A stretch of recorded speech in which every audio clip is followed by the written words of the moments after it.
fix. All right? My old man is a television repairman. I got this ultimate set of tools. I can fix it.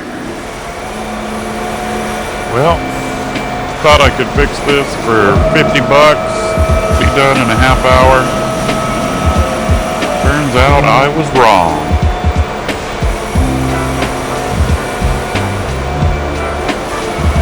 Ended up having to call the guys from J&J Pumps.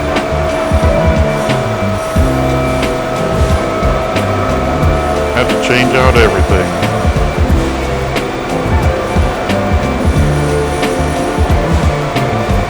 Highly recommend J&J Pumps. They were nice, courteous, fast. Did a great job.